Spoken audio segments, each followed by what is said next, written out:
In Dallas, Texas, 3 shots were fired at President Kennedy's motorcade in downtown Dallas. One of the most famous stars in Hollywood history is dead at 36.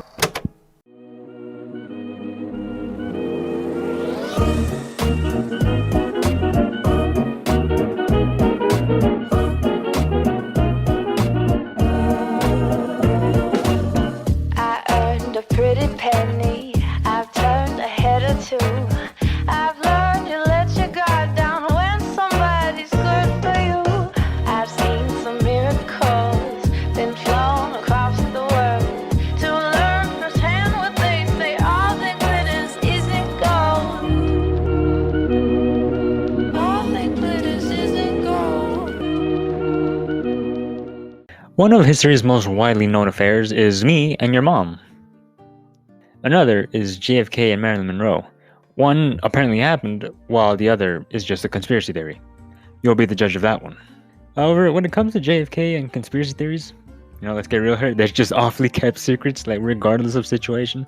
But, we're going to be talking about the whole JFK Marilyn Monroe affair, the whole theory behind it, and, the basis for this theory might stem from a book called, and I kid you not, this is what it's called, Bloodlines of the Illuminati, written by a man named Fritz Springmeier. This book is the only thing I can trace this theory back to in terms of something that has actual backing, whether it's real or not, but some sort of reasoning, as opposed to just, homie hit. The book is written to tell the stories of how certain families have been involved with the Illuminati since ye olden day, like literally. But the one that caught my attention were the Kennedys. Because the Kennedys, I don't buy it. Nah, unbelievable. They're saints. Perfect. Nothing bad has ever happened to the Kennedys. Right, Springmeier mentions that JFK, unlike the modern Call of Duty player, had a high active sex life. It consisted of many one-night stands, nude swim parties, even long-term relationships, all while being with Jackie Kennedy. The book claims JFK would receive women through his aides, or friends, and there were big names that were mentioned, such as Frank Sinatra and Sammy Davis Jr. Obviously kind of makes sense that he would have a high sex life if you think about it, because JFK was one very charismatic man, and also it's JFK. Controversy surrounds this man, no matter what he does, and I will forever simp for him.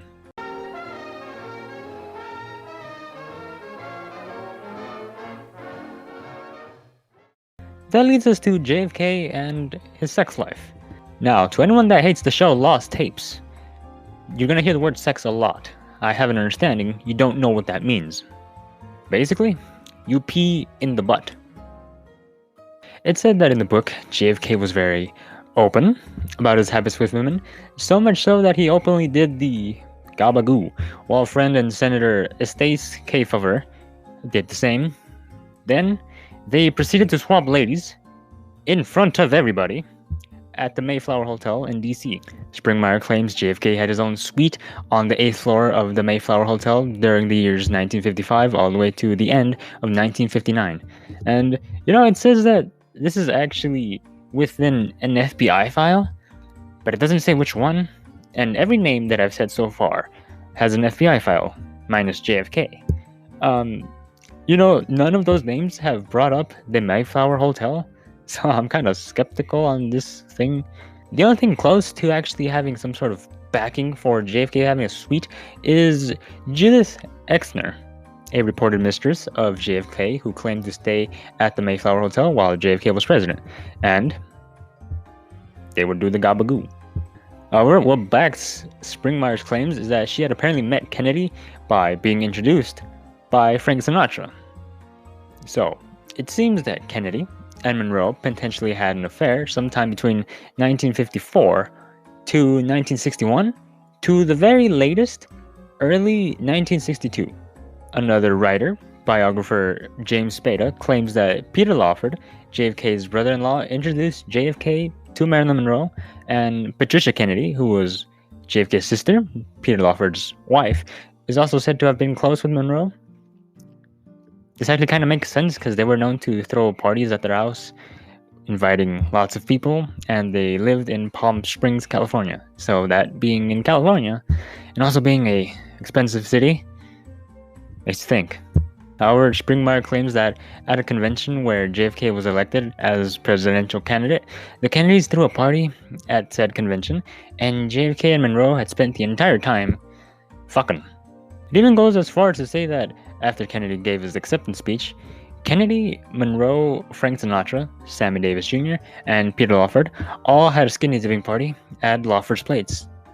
Right, so now let's separate from Springmeier and his book and try to piece together all the other theories of this affair. Because after this, it just kind of ends and it goes into Satanism. I won't lie, I guess it's implied, bloodlines of the Illuminati, Satanism, I guess. So let's separate from that. The biggest factor, May 19th, 1962, Marilyn Monroe sang Happy Birthday, Mr. President, to Kennedy at a fundraiser held at Madison Square Garden. So, because of the way she fucking did it, people thought, nah, they're fucking.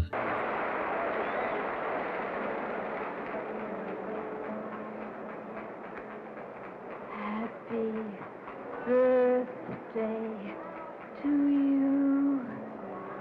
Happy birthday to you. Happy birthday, Mr. President. Happy birthday to you.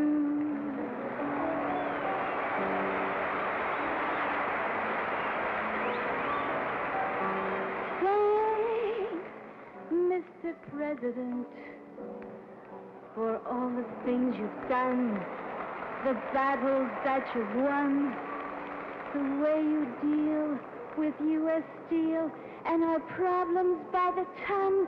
We thank you so much. Everybody, happy birthday!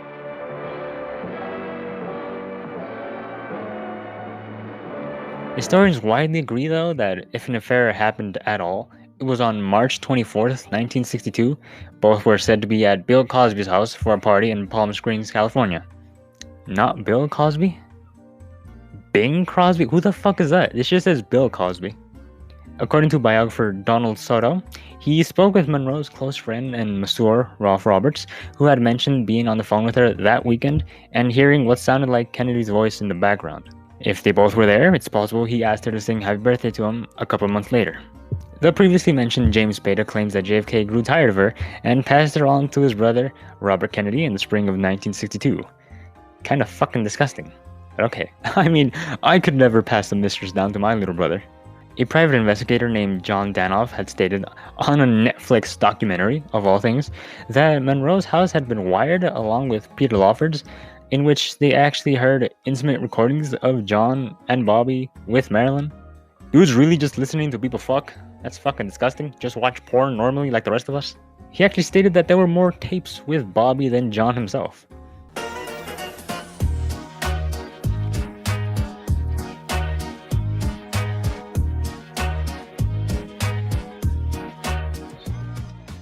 So now we have Marilyn Monroe fucking with the President, John F. Kennedy, and Attorney General Robert Kennedy. It's stated that Marilyn would actually engage in private classified political talks with both Kennedys, and the craziest one, Marilyn Monroe's FBI file had investigated potential communist sympathy from Marilyn Monroe herself. And always remember, you can't have communism without you and I. So I assumed the FBI had started watching Marilyn Monroe because her second husband, Arthur Miller, was a member of the Communist Party sometime between 1940s and 1950s. Within the file, it mentions that while in vacation in Mexico, oh wait, I need to sneeze. While in vacation in Mexico, she met with members of the American Communist Group in Mexico. It also goes on to state that Peter Lawford invited Marilyn Monroe to appear at JFK's party. She reportedly mentioned to a lady named Eunice Churchill, who accompanied her on the trip along with two others, that she had spent time with Robert Kennedy and challenged Mr. Kennedy to some points proposed by Arthur Miller, her second husband. The FBI file actually says that she was positively leftist. They asked me if I'm left or right. You know what, I'll be honest, I'm far from being alright because she left. The third thing, she had asked the president about the morality of atomic testing and the future of our youth. The file actually mentions that while down there, she became infatuated with a man named Frederick Vanderbilt Field, who openly supported many communist organizations. Field himself had actually been accused of being a communist himself, or at least being tied to the party. So much so that he exiled himself to Mexico. So, just look at this.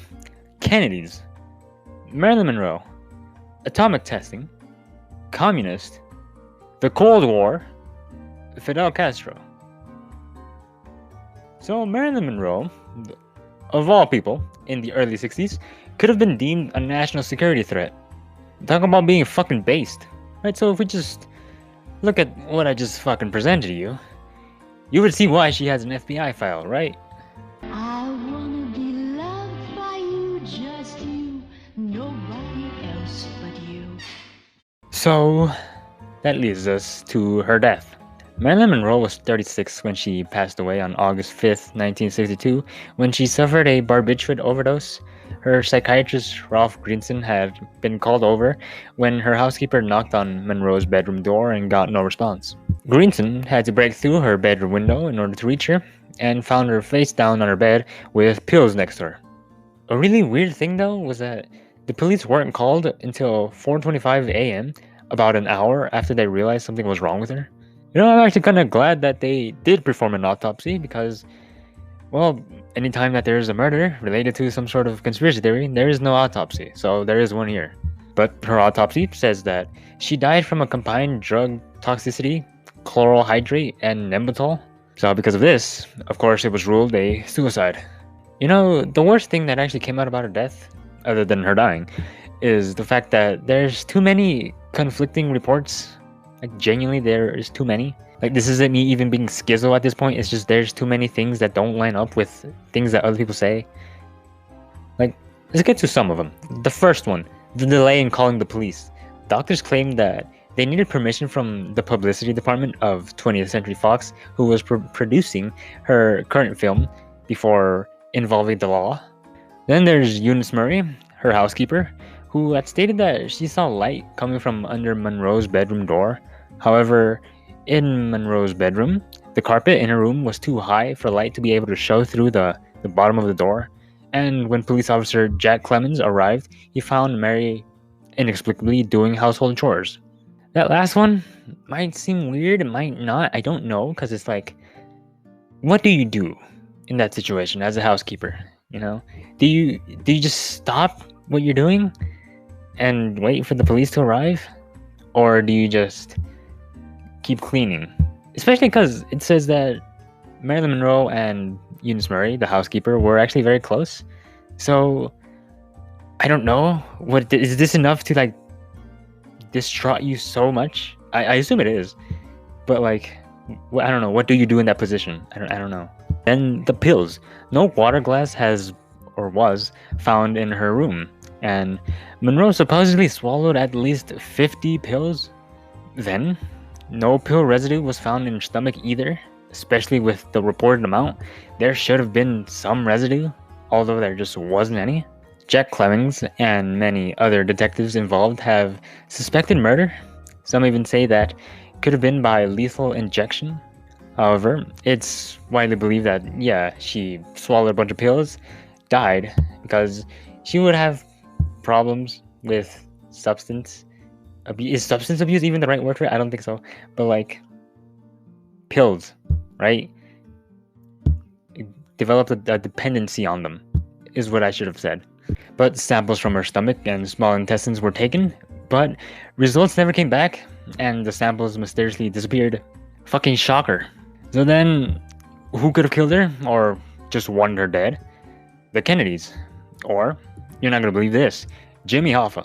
I know we're basing it on JFK and Marilyn Monroe, and did the Kennedys have something to do with it? But it's going on a little tangent, because this does fit. So, JFK most notably wanted to crack down on organized crime. Then there was Hoffa, an organized crime member. Wanted to get back at Bobby for being targeted by him really hardly. I've never been completely convinced, Mr. Hoffa, to be frank with you, that Mr. Brennan did win this money at the racetrack. Why don't you ask him? I did, and he took the Fifth Amendment. Well, maybe he has a reason to, then, I Mr. wouldn't Kennedy. say- I think he might have a reason, but you suggested we ask Mr. Brennan. Mr. Brennan then took the Fifth Amendment when he was asked the question, and I've never considered either that was a satisfactory explanation of the cash that you had, or that these several people, such as business agents, who themselves had to borrow money in order to survive, that they loaned you $2,000 in cash without any note and without interest. Thank you for reviewing the testimony. We then return to John Danoff, who recorded Monroe and the Kennedys' conversation. Right? Danoff was hired by an ex-cop and private investigator, Fred Otash, who in turn was hired by Hoffa to find some dirt on Kennedys. So, was it Hoffa? Honestly, this is just my take on it. Probably not. It doesn't make sense to kill her. You just need the blackmail. But is it possible? Yeah. He probably wanted to embarrass them. But going back to the Kennedys.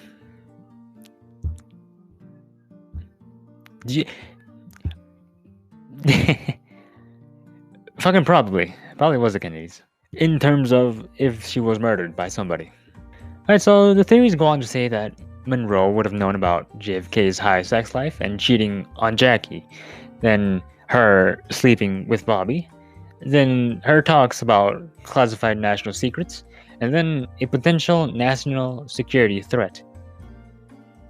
Right, so on top of that, on top of everything these theories state, let's just pile on the other JFK theories too, right? JFK supposedly wanted to expose the deep state, or the Illuminati, whatever you want to call them, knew about alien investigation group, the Majestic 12, and Springmeier also claims that Jackie also knew about the Majestic 12, right? Then aliens, Area 51 secrets, and according to conspiracy theorist William Cooper, wanted to share space info with the Soviets, which then in turn led to the MJ-12, or the Majestic 12, planning his assassination. So, if all this is true, no wonder she got fucking clapped. Alright, so, those are just theories. Of course, their affair is also just a theory in terms of what we can prove. It's stated that there was only about 4 times that they could have actually interacted with each other in terms of what we can prove, and even if they did interact with each other, we don't know if they were fucking. You know, this one Netflix documentary says that they do, but it's a Netflix documentary, so I don't know. It is very, how do I put it? It's a lot of good info, because a lot of work was put into it. It is mainly interviews by a man named, I believe it's Anthony Summers. I'll have to correct myself if I'm wrong. He wrote a book on Marilyn Monroe and this situation. He became very interested when the LAPD, or LA County Police Department or whatever, they reopened her case on her death, and he just thought, that's fucking weird. Why would they reopen it? So he went in to interview a bunch of people that were close to her. So eventually got into all of these other things, that she was sleeping with Kennedys. So, good source? I would say it's a good source. It's just, it's a Netflix documentary, so because of that, it's weird. Obviously, I love anything that has to do with JFK and the conspiracy area. Yeah. So this one was obviously something that I thought, wow, imagine I could prove this? But I'll just leave it to you. You know, do you think they fucked? Do you think Kennedy had something to do with Marilyn Monroe passing away? This took about like 8 hours to put together, not gonna lie. That I just didn't realize how much I actually already knew, so it was rather quick compared to other things. And lastly, once again, thank you for watching, and bye. We've got to take our chances.